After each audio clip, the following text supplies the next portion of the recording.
act. And I do order and appoint this proclamation to be published by the sheriffs at their respective country houses, and by all ministers and readers in the several churches and chapels throughout this colony. Given at our council chamber in Williamsburg, this 24th day of November, 1718, in the 5th year of his Majesty's reign. God save the King. A. Spotswood. The 17th of November, 1718, the lieutenant sailed from Kecoughtan in the James River in Virginia, and the 31st in the evening came to the mouth of Ocracoke Inlet, where he got sight of the pirate.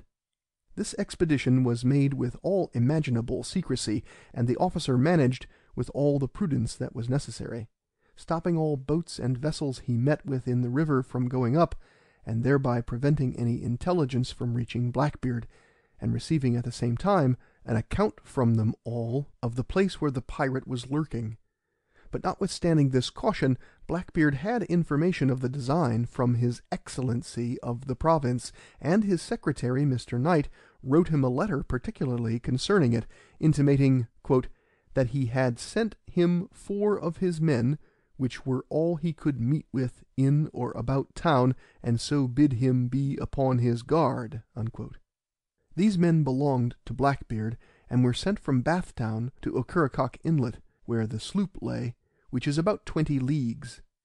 Blackbeard had heard several reports, which happened not to be true, and so gave the less credit to this advice, nor was he convinced till he saw the sloops. Then it was time to put his vessel in a posture of defence. He had no more than 25 men on board, though he gave out to all the vessels he spoke with that he had 40. When he had prepared for battle, he sat down and spent the night in drinking with the master of a trading sloop, who, it was thought, had more business with Teach than he should have had. Lieutenant Maynard came to an anchor, for the place being shoal and the channel intricate, there was no getting in where Teach lay that night. But in the morning he weighed, and sent his boats ahead of the sloops to sound, and coming within gunshot of the pirate, received his fire, whereupon Maynard hoisted the King's colours, and stood directly towards him with the best way that his sails and oars could make. Blackbeard cut his cable, and endeavoured to make a running fight, keeping a continual fire at his enemies with his guns. Mr. Maynard, not having any, kept a constant fire with small arms, while some of his men laboured at their oars.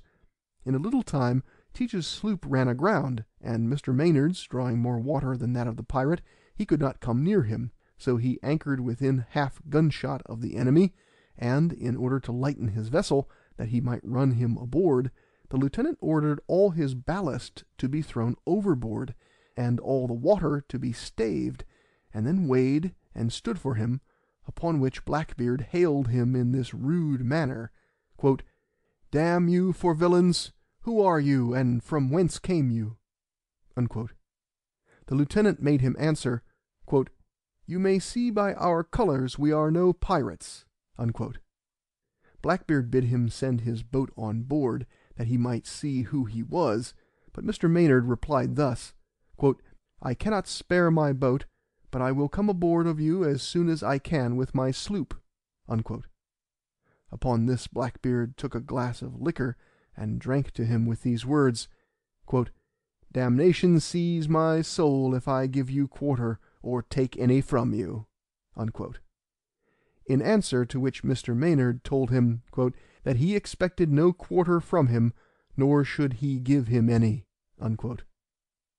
By this time Blackbeard's sloop fleeted as Mr. Maynard's sloops were rowing towards him, which being not above a foot high in the waist, and consequently the men all exposed, as they came near together, there being hitherto little or no execution done on either side, the pirate fired a broadside, charged with all manner of small shot, a fatal stroke to them, the sloop the lieutenant was in having 20 men killed and wounded, and the other sloop 9.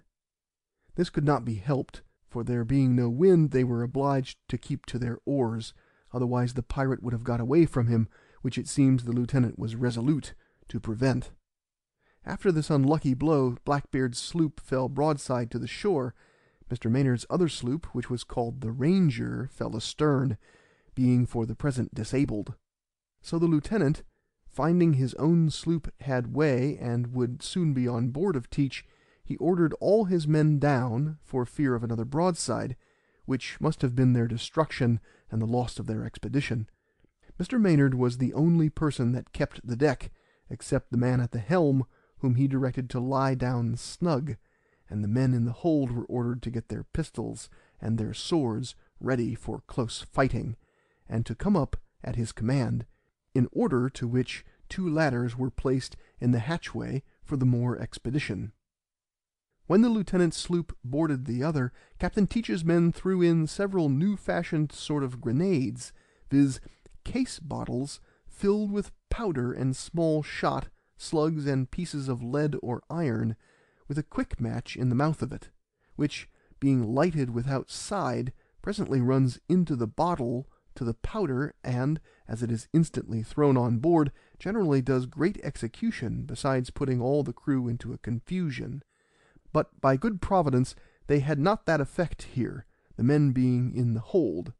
Blackbeard, seeing few or no hands aboard, told his men, quote, that they were all knocked to head, except 3 or 4, and therefore, says he, let's jump on board and cut them to pieces, unquote. Whereupon, under the smoke of one of the bottles just mentioned, Blackbeard enters with 14 men over the bows of Maynard's sloop, and were not seen by him until the air cleared. However, he just then gave a signal to his men, who all rose in an instant and attacked the pirates with as much bravery as ever was done upon such an occasion. Blackbeard and the lieutenant fired the first shots at each other, by which the pirate received a wound, and then engaged with swords, till the lieutenant's unluckily broke, and stepping back to cock a pistol, Blackbeard with his cutlass was striking at that instant that one of Maynard's men gave him a terrible wound in the neck and throat, by which the lieutenant came off with only a small cut over his fingers. They were now closely and warmly engaged, the lieutenant and 12 men against Blackbeard and 14, till the sea was tinctured with blood round the vessel. Blackbeard received a shot into his body from the pistol that Lieutenant Maynard discharged, yet he stood his ground and fought with great fury till he received 25 wounds, and 5 of them by shot. At length, as he was cocking another pistol, having fired several before, he fell down dead, by which time 8 more out of the 14 dropped, and all the rest, much wounded, jumped overboard and called out for quarter, which was granted, though it was only prolonging their lives a few days. The sloop Ranger came up and attacked the men that remained in Blackbeard's sloop with equal bravery, till they likewise cried for quarter. Here was the end of that courageous brute, who might have passed in the world for a hero, had he been employed in a good cause. The lieutenant caused Blackbeard's head to be severed from his body and hung up at the boltsprit end. Then he sailed to Bathtown to get relief for his wounded men. In rummaging the pirate's sloop they found several letters and written papers, which discovered the correspondence between Governor Eden, the secretary and collector, and also some traders at New York, and Blackbeard. It is likely he had regard enough for his friends to have destroyed these papers before action, in order to hinder them from falling into such hands, where the discovery would be of no use either to the interest or reputation of these fine gentlemen, if it had not been his fixed resolution to have blown up together when he found no possibility of escaping. When the lieutenant came to Bathtown, he made bold to seize from the governor's storehouse the 60 hogsheads of sugar, and from honest Mr. Knight 20, which it seems was their dividend in the plunder taken in the French ship. The latter did not survive this shameful discovery, for, being apprehensive that he might be called to account for these trifles, fell sick, it is thought, with the fright, and died in a few days. After the wounded men were pretty well recovered, the lieutenant sailed back to the men of war